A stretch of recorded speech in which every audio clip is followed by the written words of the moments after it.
sont présents le colonel Michel, qui commande la section de recherche de Nîmes, M. Bottero, vice-procureur, qui a suivi le dossier, et le lieutenant-colonel Boudou, qui représente le groupement de gendarmerie du Gard. Alors, d'ores et déjà, je peux vous indiquer que le corps qui a été découvert au nord de la commune de Clarensac est bien celui d'Antoine Zoya. Pour rappel, je me permets de vous indiquer que le 1er mars 2016, aux environs de 19h45, les parents d'Antoine Zoya avaient signalé sa disparition et que, immédiatement, les militaires de la gendarmerie avaient engagé un dispositif de recherche. Dès le 8 mars 2015, les unités saisies de l'enquête sur cette disparition étaient la brigade de recherche de Vauvert et la section de recherche de Nîmes. Et dès cette époque, mais nous y reviendrons dans quelques instants, la zone où a été découvert le corps avait été ratissée à plusieurs reprises. Le 10 mars 2015, le parquet de Nîmes ouvrait une information judiciaire pour disparition et le juge d'instruction saisissait la section de recherche de la poursuite des investigations. Nous en venons aux faits qui nous intéressent aujourd'hui, à savoir que le samedi 29 septembre 2018, à 8h42, un chasseur, et je dis bien un chasseur et non pas deux chasseurs comme il avait été indiqué au préalable, a alerté la brigade de gendarmerie de Calvisson pour leur faire part qu'il venait de découvrir des restes humains au nord de la commune de Clarensac.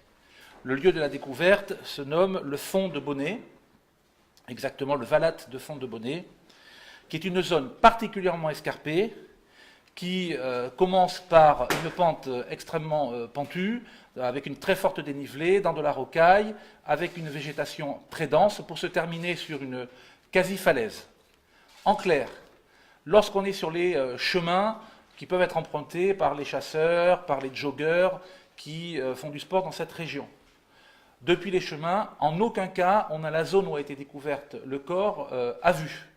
Il faut donc véritablement rentrer dans la végétation, et ce n'est d'ailleurs que très fortuitement que le chasseur a dans un premier temps découvert des chaussures, puis a découvert le bas d'un corps, qui était donc à distance de l'arbre où était ensuite découvert le reste du corps, et ensuite le corps à l'état de quasi-squelette, qui était donc découvert pendu à un arbre.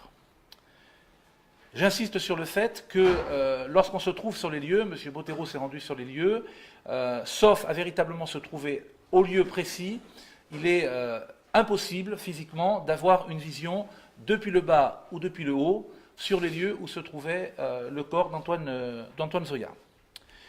La gendarmerie a dépêché un important dispositif, le colonel y reviendra dans quelques instants, très rapidement avec l'assistance de la section de recherche, et compte tenu bien entendu de la localisation de découverte du corps, nous avons fait un rapprochement avec la possible disparition d'Antoine Zoya. Le parquet, avec l'implication de M. Bottero, a ouvert immédiatement une enquête pour recherche des causes de la mort, et c'est dans le cadre de cette enquête que très rapidement, des légistes se sont transportés sur les lieux ainsi que des techniciens de police technique et scientifique pour procéder aux premières constatations, à ce qu'on appelle la levée de corps, c'est-à-dire un examen du corps sur place.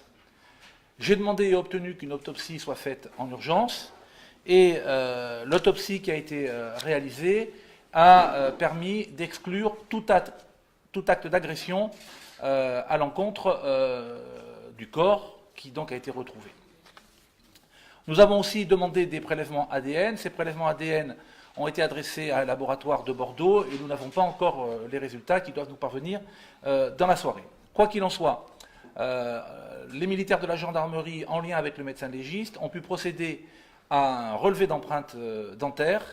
Ce relevé d'empreintes dentaires est venu corroborer ce que l'on percevait déjà, à savoir qu'un certain nombre d'objets qui avaient été découverts sur place avaient été présentés à la famille d'Antoine Zoya, et que la mère d'Antoine Zoya avait formellement identifié ces objets comme étant ceux de son fils.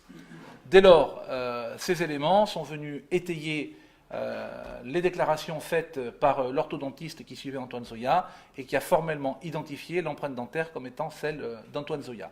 C'est la raison pour laquelle, sans même attendre désormais les résultats de l'analyse génétique, nous pouvons affirmer que le corps qui a été découvert est celui d'Antoine Zoya. Voilà pour les explications et les observations que j'entendais formuler devant vous. Si vous avez des questions, nous sommes à votre disposition.